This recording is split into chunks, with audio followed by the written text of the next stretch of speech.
بسم اللہ الرحمن الرحیم۔ شاہ مولا کا روزہ۔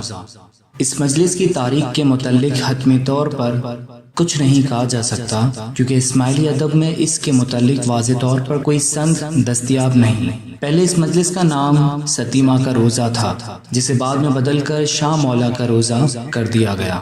اس مجلس میں ایک مختصر مدت کا روزہ رکھا جاتا ہے۔ ستی ماہ کے روزے کے نام سے بہت سے لوگوں کو یہ گمان گزرتا ہے کہ اس کی نسبت کسی ستی یعنی پارسا خاتون سے ہے، جبکہ حقیقت یہ ہے کہ قمری مہینے کی 7ویں تاریخ کو منعقد ہونے کی وجہ سے اسے ستی ماہ یعنی 7ویں تاریخ کا روزہ کہتے تھے۔ جیسے 30 تاریخ کو ہونے والی مجلس کو 30 تاریخ کی مجلس، 9ویں رات کو ہونے والی مجلس کو 9ویں کی مجلس اور 14ویں تاریخ کو ہونے والی مجلس کو 14ویں کی مجلس کہتے ہیں۔ مرحوم پروفیسر جواد المسقطی نے اپنے مقالے میں لکھا ہے کہ سقوط الموت اور اسماعیلیوں کے ایران کی جانب منتقل ہونے کے بعد اسماعیلی پریکٹس پر اشناشری عقیدہ کا کافی حد تک اثر پڑا، کیونکہ وہاں اشناشریوں کی اکثریت تھی اور اشناشری مذہب ایران کا سرکاری مذہب تھا۔ اشناشریوں کی بہت سی رسومات میں اسماعیلیوں کا شریک ہونا ایک معمول بن گیا تھا۔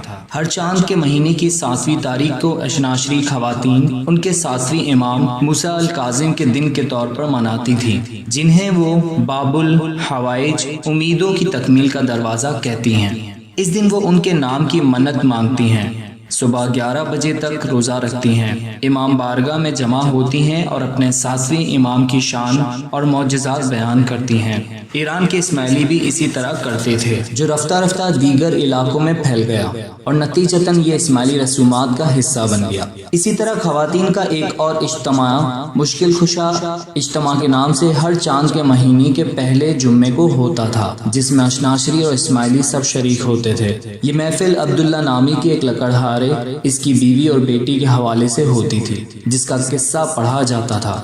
امام سلطان محمد شاہ صلوات اللہ علیہ کے زمانے میں اشناشری رسومات کو اسماعیلی رسومات سے علیحدہ کرنے کے بعد اسماعیلی خواتین نے اس دن کو حضرت علی علیہ السلام کے دن کے طور پر منانے کو جاری رکھا۔ ایک روایت کے مطابق مولانا حاضر امام علیہ السلام نے بمقام کانس 1961 میں ایک کانفرنس میں ہدایت دیتے ہوئے فرمایا کہ اس مجلس کو مولا نوروزو مولا کا روزہ کا نام دیا جائے، لکڑہارے کے قصے کی جگہ فرامین پڑھے جائیں، اس میں ایک جرا ہو، پکے ہوئے جورے کی حوصلہ شکنی کی جائے، شمبا کا کھانا بند کیا جائے۔ اسماعیلی ایسوسی ایشن برائے انڈیا کے سابق صدر وزیر غلام حسین مورانی کے نوٹس، حصہ اول، صفحہ نمبر 16۔ ہندو پاک کے علاقے میں عام طور پر یہ مجلس خواتین تک ہی محدود ہے، مگر پچھلے زمانے میں کہیں کہیں اس میں مرد حضرات بھی شامل ہوا کرتے تھے۔ دنیا کے بعض دیگر علاقوں کی کھوجا جماعتوں میں یہ مردوں اور خواتین کی ایک مشترکہ مجلس کی صورت میں ہے۔